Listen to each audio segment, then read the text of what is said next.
Oke teman-teman semuanya, di video kali ini kita akan melihat reaksi Pak Agri Fanani, di mana Pak Prabowo mengingatkan para ketumnya untuk tidak mengutus para koruptor, ya, tidak mencari kekayaan di pemerintahan ini. Diingatkan, hati-hati ya, jangan sekali-kali para koruptor diutus untuk masuk ke pemerintahannya Pak Prabowo. Bahkan jangan sekali-kali mencari kekayaan di pemerintahannya Pak Prabowo. Pak Prabowo ini tegas dan sangat cerdas juga, ya. Karena apa? Karena selama ini ketum mengutus orang-orang yang salah dan ingin memperkaya diri sendiri. Dan akhirnya Pak Prabowo geram dengan itu semuanya. Videonya seperti apa? Kita tonton dan simak baik-baik tanggapan dari Pak Agri Fanani ini. Oke, kita tonton bersama-sama. Dan ini baru tegas terhadap para koruptor.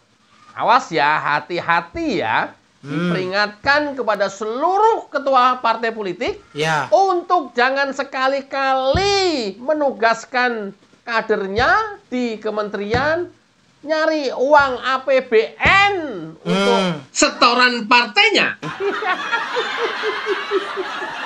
Iya. Ini kalau udah kayak begini, pada jadi gabung ke koalisi Indonesia Maju nggak ya? Karena rata-rata partai politik ya seperti itu. Ya, nanti di akhir video ya saya jelaskan seperti apa partai politik sekarang ya ketika menempatkan orang-orangnya menjadi menteri di kabinetnya Jokowi kemarin. Ini fakta yang sudah ada aja. Emang bener sih ya. Jadi para utusan partai-partai yang menjadi menteri di pemerintahnya Pak Jokowi ya sudah banyak sekali faktanya ia melakukan korupsi. Bahkan saat ini ada yang belum bisa ditangkap karena masih ya rumornya masih dilindungi atau nggak tahu lah itu ya seperti apa. Tapi yang pasti dan fakta banyak sekali dari utusan-utusan partai ini yang melakukan korupsi memperkaya diri. Kita tonton lagi teman-teman. Seperti apa pesan keras Prabowo terhadap ketua umum partai? Cekidot. Sudah sampaikan kepada semua partai yang mau bergabung dalam koalisi saya terang-terangan saya katakan. Nah, ini Pak Prabowo sedang pidato, sedang mengingatkan, ya. Terang-terangan nih sedang mengingatkan. Tolong simak baik-baik teman-teman semuanya. Semua ketua umum, semua perwakilan saya katakan, saudara-saudara, jangan menugaskan menteri-menteri yang saudara tunjuk di pemerintah yang akan saya pimpin. Jangan saudara tugaskan untuk cari uang dari APBN, APBD. Yes! Setuju, ya kan?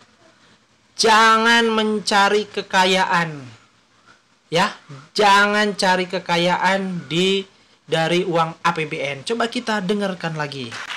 Sikat habis. Zamannya sekarang susah. Ini zaman digital. Ya. Ini zaman teknologi. Ya. Ini zaman pengamatan sangat cepat.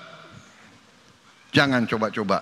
Tapi kita mengakui, kita dengan cara yang halal, dengan cara yang baik, kita mengerti setiap institusi, setiap organisasi, setiap partai politik pasti perlu uang, pasti perlu sumber daya. Jujur, fakta. Ini terbuka saja kita. Ya, terbuka. Mari kita kelola kekayaan kita. Emang butuh uang. Sehingga kita bisa mendukung semua institusi dengan baik. Tapi jangan sampai disalahgunakan. Itu aja sih. Ya kan? Cukup ambil bagiannya saja, secukupnya. Jangan sampai berlebihan.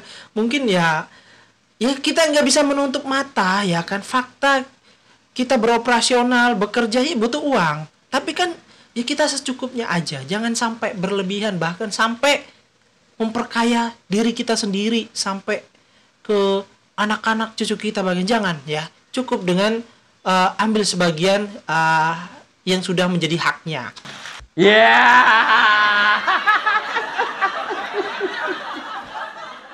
Bentar ya, saya sebelum lanjut ke materi.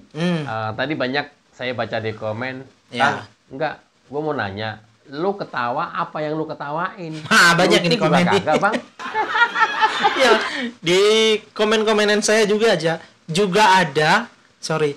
ada yang menanyakan di mana lucunya.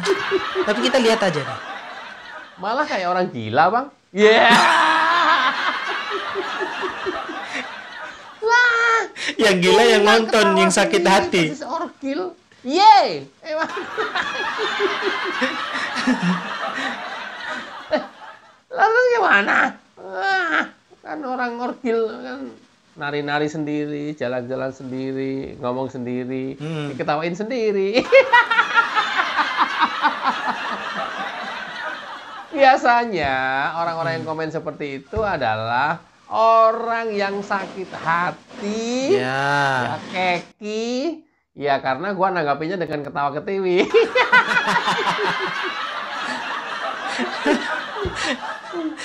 Mungkin merasa terhina banget kali ya kalau diketawain itu kali ya. Sebenarnya tidak bermaksud ke sana, tapi kemudian kalau kalian merasa itu ya alhamdulillah. Alah, nggak boleh ketawa. Halo Bang, mending bagus lu ngomong apa? Ketawa sendiri. Lah, gimana? Nggak boleh ketawa itu. Oke, satu persatu di era Jokowi kemarin, ya setidaknya ada 6 menteri dan 1 wamen yang terjerat korupsi. Oke, itu ya, sudah dengarkan? Hal Jokowi di setiap kesempatan berkali-kali ngomong. Pak Jokowi sudah mengingatkan. Pak Jokowi juga, karena sudah berkali-kali diingatkan. Awas, anggaran kementerian itu gede banget, saking gedenya itu. Berkali-kali Jokowi bilang, hati-hati. Ya, itu uang rakyat, hati-hati. Karena anggaran di kementerian itu gede banget. Berkali-kali Jokowi setiap kesempatan menyampaikan itu.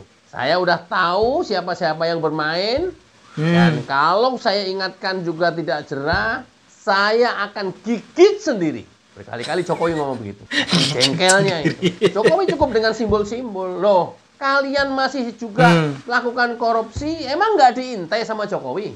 Ya, diam-diam diintai lah. Tinggal, itu tuh. Itu tuh. Johnny Plate itu. Ini istilahnya. Seakan-akan gue Jokowi gitu. Itu tuh, awas sih. Menterinya PDIP tuh, awasin tuh. Ya. Ya. Oke. Yang pertama, Zuliani Batubara. Siapa dia? Adalah Menteri Sosial dari PDIP. Dia korupsi dana COVID pada saat musim COVID kemarin. Padahal para pejabat DPR, eksekutif, legislatif sudah sepakat.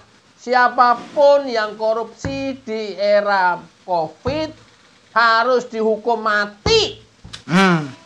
Harus dihukum mati, sepakat tuh. Saya setuju, bahkan rakyat Indonesia setuju. Saya yakin setuju. Pernah dengar tuh saya. Ya. Faktanya? Faktanya? Siapa ya dulu yang ngomong ya? Jangan-jangan. Enggak, jangan-jangan.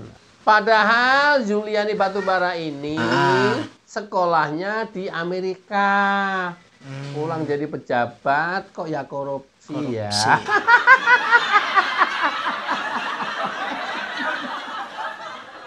Kacau semua nih orang-orang pintar di Indonesia. Dia dari kader PDIP dan OTT KPK pada tanggal 4 dan 5 Desember 2020. Tanggal 6-nya ditetapkan sebagai tersangka. Tuh, PDIP itu. Ya, dana COVID aja dikorupsi coba. Coba bayangkan ya kan. Dana buat COVID-19 ya, itu aja dikorupsi. Tega sekali, ampun. Padahal orang banyak meninggal, banyak korban, nggak kebagian oksigen. Coba, harusnya dihukum mati ini. Harusnya. Yang saya pernah dengar. Setuju. Ini manusianya nih. Nih. Iya, saya ngalami soalnya kan. Ampun, pokoknya waktu COVID itu sebulan kerja cuma 4 hari, ya kan? Orang-orang yang kecil seperti kita itu, ya Allah, ya kan? Dibela-belain kerja dari rumah, bahkan nggak kerja dirumahkan. Banyak teman-teman saya yang dirumahkan. Kok tega-teganya ini nih orang yang dari partai ini nih berani gitu loh. Ya. Coba kita lanjut Lihat nih, tonton. foto nih. Ini manusianya cengenges. Ini. Kayak nggak berdosa aja dia mah. Itu dosanya mungkin amal jariah dosanya. Yang Dosa berikutnya. jariah. Ya. Ini lagi nih. Idrus Marham Partai Idrus Golkar. Marham. Sama ini orangnya cengengesan terus nih orang. Ini adalah Nah, ini elit orangnya. Partai Golkar. Sama waktu korupsi Idrus Marham sebagai Mensos. Loh kok Mensos duitnya rakyat? Iya duitnya Ya, itu. Menteri Sosial. Oh dikorupsi semua ini gimana ini? Ini harusnya didor. Harusnya. Dor. Mensos kan duit memang jatah untuk rakyat, untuk dibagiin ke rakyat. Iya dong. Untuk bantuan. Harusnya turun ke saya ini. Korupsi gimana nih? Nih orangnya cengenges ini nih. Ini orang Golkar nih. Yang suaranya cempreng melengking tinggi itu tuh Idrus Marham tuh. Nih. Koruptor nih, awas hati-hati nih. Tandain. Ini orang Golkar. Ya. Oke, yang berikutnya Imam Nahrawi. Ini dari kader PKB waktu korupsi menjabat sebagai Menteri Pemuda dan Olahraga. Iya. Aduh. Alah mas. Ya Allah mas, jadi menteri yang korupsi mas. Kurang gajinya. Atau diminta setoran partai. Itulah Prabowo di awal membentuk kabinetnya, berpidato di depan PKB, itu acara PKB tadi. Jangan sekali-kali ketua umum partai menempatkan orang-orangnya di kementerian dan diminta target atau setoran mengambil uang dari APBN. Karena memang sudah ada faktanya dan banyak faktanya. Imam Nahrawi terbukti korupsi dana hibah KONI. Kan biasanya kalau dana hibah nggak diperiksa sama BPK kan. Nah itu kesempatannya dia itu. Iya. Kri, kok lu tahu, Kri? Jangan-jangan lu pemain juga. Iya. Pemain apa ini? Tahu lah. Tahu caranya, tahu celahnya. Jangan-jangan lu pakar juga, Kri. Yeay. Jangan-jangan nih ya. Makanya jangan-jangan. kalau mau konsultasi korupsi ke saya. Ada manajemen fee-nya juga. Yang berikutnya, Edi Prabowo. Ya, Edi Prabowo, Menteri Kelautan dari kader Gerindra. Pak, kader lu sendiri Pak Prabowo. Gimana sih ente? Kadernya Pak Prabowo. Ini gimana?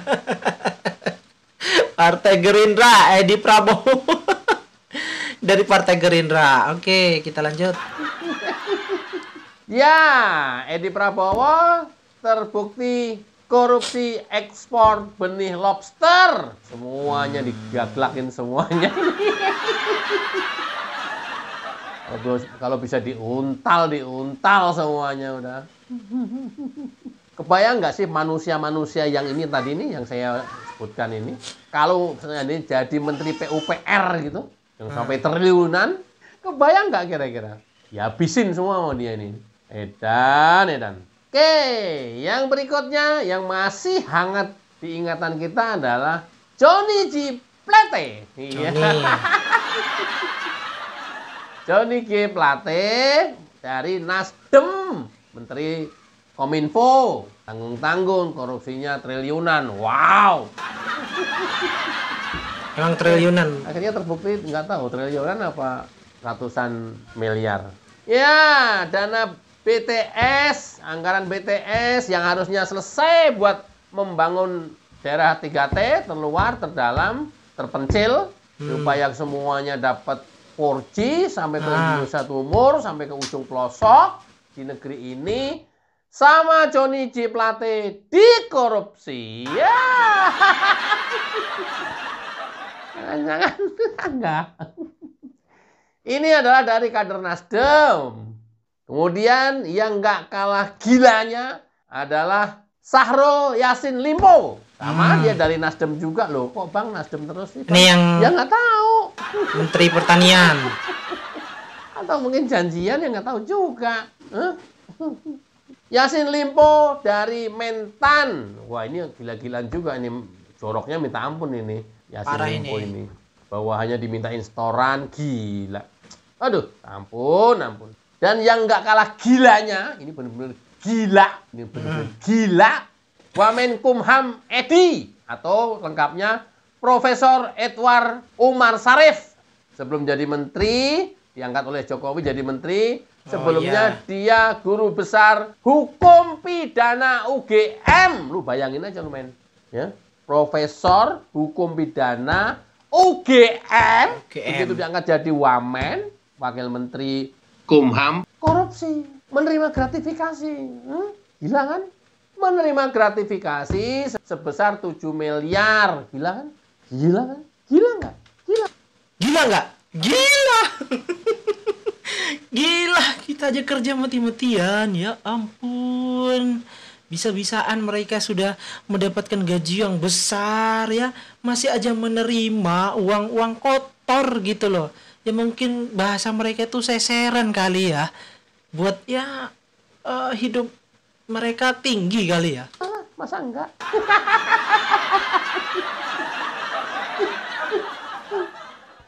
Gila kan? UGM. Gila Pak. Gila, Kenapa ini nggak dibilang alumni UGM paling menjijikkan, paling memalukan? Pertanyaannya, kenapa? Kenapa? Ini alumni UGM. Kenapa nggak dibilang menjijikan? Alumni paling menjijikan seperti ini. Di mana UGM adalah universitas termasuk yang terbaik di Indonesia. Bener nggak? Kenapa?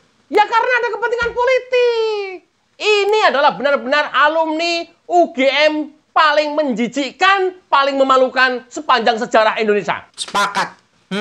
Sepakat. Ya kan? Gimana ini? Gimana seperti ini?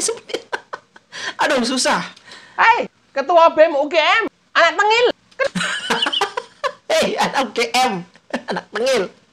Kalian yang bersuara selalu memprotes, ya kan? Selalu menyuarakan untuk melawan kepemerintahan Jokowi. Coba lihat seperti ini.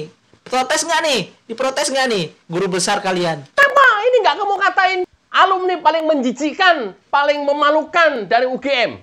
Hei, Ketua BEM UGM, Gilbran, anak tengil. Kenapa ini kamu nggak katain alumni Anak tengil. Saya nggak kenal kan. UGM paling menjijikan, paling memalukan sepanjang sejarah Indonesia? Mikir. Otaknya dipakai mikir yang realistis. Artinya apa? Profesor, doktor, guru besar, dan orang-orang pinter lainnya tidak menjamin ketika dikasih jabatan bisa memajukan negara ini. Tidak menjamin, setuju. Mau profesor, mau orang pinter pun, kalau sudah dikasih jabatan, ya pastilah. Pasti tidak bisa menjamin untuk memajukan kebaikan negara ini. Hanya Jokowi yang bisa memajukan negara ini. Yang lainnya, apalagi para pembenci yang banyak bacot selama ini hari ini, itu berbahaya sekali seandainya mendapat kesempatan. Hati-hati, hati-hati. Setidak-tidaknya, kalaupun nggak korupsi, nggak menerima gratifikasi, sulit berharap ke mereka yang setiap hari terus mencaci maki untuk bisa membuat negara ini menjadi maju. Sulit. Bagaimana? Dia aja nggak berpikiran maju kok. Sulit. Iya. Itulah dari serangkaian kejadian ini, Prabowo gemes betul. Ya walaupun ada kadernya juga, nggak tahu sekarang diapain sama Prabowo. Gemes betul terhadap kejadian ini, dan dia tidak mau ada satupun ketua umum partai politik menempatkan kadernya di kementerian dan ditarget setoran memakai uang APBN. Terang-terangan Prabowo ngomong begitu. Ngeri kan Indonesia? Ngeri. Itu aja Jokowi udah ngasih contoh, berkali-kali ngingetin. Iya. Ngeri. Sekarang kalau sudah seperti ini, kita bisa berharap ke siapa lagi? Atau sekarang kalau sudah begini, kita bisa berharap ke orang pinter yang seperti apa lagi? Kalau sudah seperti ini, kita bisa berharap orang yang bergelar doktor dan profesor yang seperti apa lagi? Seperti apa lagi? Sulit. Sulit, ya kan? Sulit. Solid ya. Bukan solid, silit. Silit. Silit. Udah ya, mudah-mudahan gitu. Oke, itu teman-teman semuanya. Ya, jadi Pak Prabowo sudah tegas ya, sudah mengingatkan, mewanti-wanti. Nah, ini sekali lagi mewanti-wanti, ya kan? Jangan sekali-kali para partai ketumnya mengutus orang-orang yang salah, ya. Benar-benar yang sesuai dengan bidangnya, ya, bukan karena popularitasnya, tapi karena keahlian di bidang masing-masing, ya. Di sini tidak perlu orang pinter, profesor ataupun dokter.